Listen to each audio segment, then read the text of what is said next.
Hey, my courageous Sagittarius. I am redoing your reading as the camera died when I was halfway through it. So I've already got your spread laid out. Again, welcome to Divinity Guidance. I'm Goddess J, looking forward to sharing my positive vibes with you today as we dive into the esoteric world of divination. All I ask is for you to build yourself some good karma by hitting the like button and subscribe all to future content so you do not miss my weekly readings that are going to be for all of these zodiac signs. Please note, when it comes to zodiac signs, this could be your sun, moon, Venus, rising, or north node. And if you would like to book a personal reading with me, my information is in the description box below. But otherwise, please note this is a collective reading, so take or leave what resonates and what doesn't, and cross watchers, put yourself where you belong. So, starting again with your reading, representing what you don't see coming is strength. So it looks like in the middle of July, you're really going to be finding some inner strength when it comes to your character, or just whether it comes to your emotions or mastering your emotions or mastering some karmic lessons and cycles.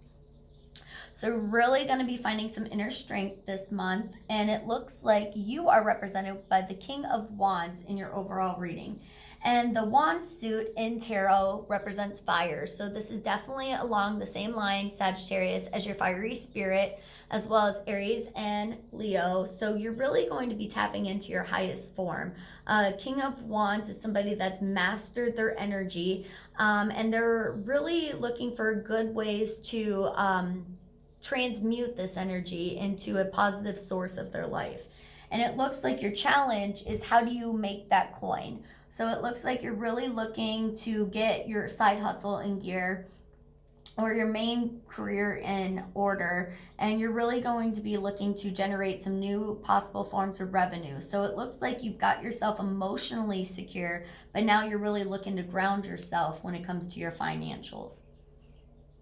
In your past, I have the Two of Cups, and this is a love connection, somebody that you feel really close with. I'm not sure if they're moving on into your future. This is in your past right now. But there was a love connection where you felt really drawn to somebody and connected. This could be a twin flame connection.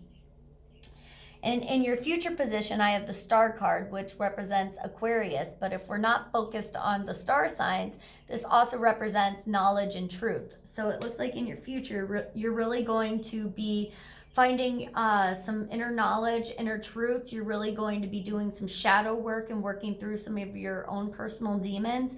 And you're really working on purifying your water source at this time.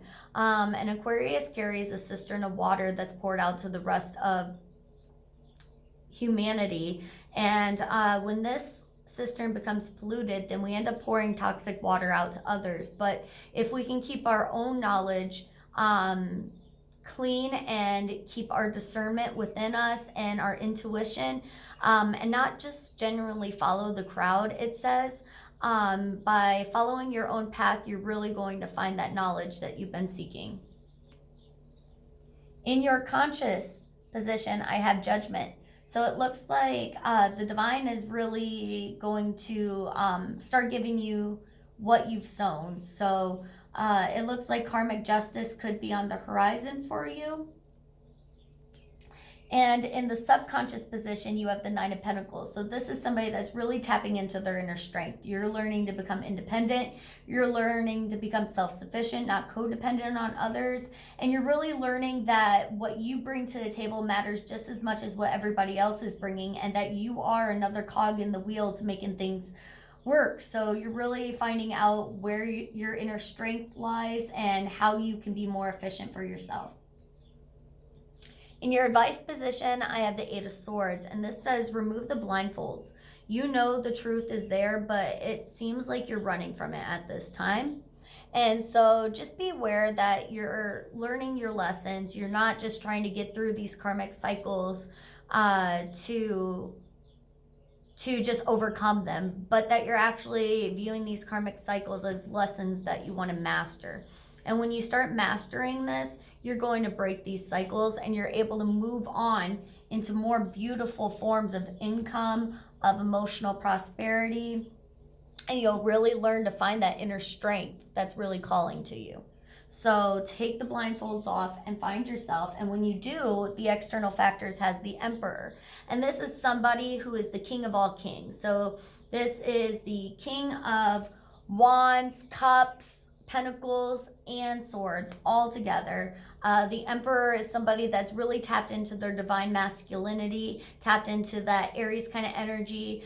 You're really taking life by the horns, and you're realizing that you have more control over things than you might have thought initially. And now that you have control over this, the next step is really to use these gifts in a positive light. Make sure that you're helping yourself and helping others with them.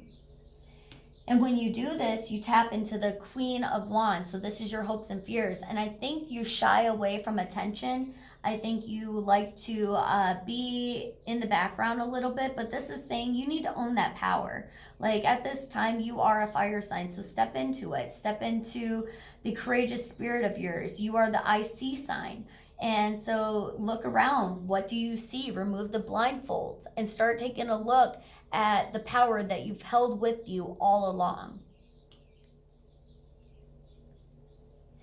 And your outcome is that this is going to make you a better team player. This is going to make you more likable. People are going to see that you're more secure with yourself, that you're no longer insecure. And they're really going to want to collaborate with you. And you're not going to have to do much. A lot of people are going to be drawn to your energy. So this is really when the universe starts opening up opportunities for you, when you really start believing that you're deserving of them, and you start owning that crown that you've had all along. Also, with Queen of Wands and King of Wands, this is a divine counterpart match. And in your clarification, I have the Five of Wands, the Magician, and the Queen of Pentacles. So another match. I have King and Queen of Pentacles. I have the King and Queen of Wands and the Two of Cups. So definitely a twin flame connection.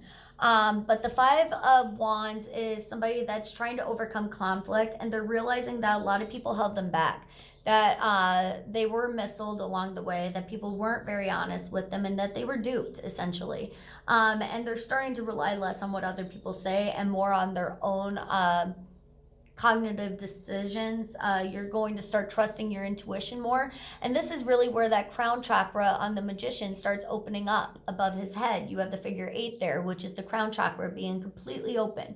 You're now connected with the universe. The Magician has all of the tools on his table. He has the swords, the cups, the wands, and the pentacles. And he knows how to master it. He knows how to use these things. He has now the divine knowledge that he has to step into his Queen of Pentacles. And this is somebody that's learning to cultivate a family. This is somebody that's wanting to be more domestic. This is somebody that's wanting to generate more wealth and save for a future. And you have a lot of dreams that you're trying to bring to light now. And you're really using this Magician kind of energy to rightfully claim what was yours all along. Wow, what a beautiful reading, Sagittarius. You have a lot of love on here, and it looks like if there are some couples out there who have been in twin flame connections, the thing about a twin flame journey is they're really meant to help you grow. What a twin flame does is they show you all of the shadow aspects of yourself, so it's all of those hard truths that you probably haven't wanted to admit to yourself, but when you start opening up and allowing these truths to come forth, you really come through with that knowledge that you've been seeking all along. What were those answers that you always pondered, but you never had the answer or the key to? Well, now they're opening up, because now you're willing to remove the blindfold and see exactly who you are, how you contribute to things, and how you can make them better as well. So let's pull a Rebel deck card, Sagittarius, and then we'll close with an Angel Oracle card. And I have, people are messy, love them anyways. So yes, that is the most beautiful thing about a Sagittarius, is you have very open hearts, you have a very optimistic spirit, and you have the capability of loving many different types of people. You're very non-judgmental, you're pretty open-minded, so just use that to your benefit here. And your angel oracle card says, give your relationship a chance. Work on your partnership. Okay, Sagittarius, make sure you hit that like button and subscribe below. And I look forward to more readings with you in the future. Bye.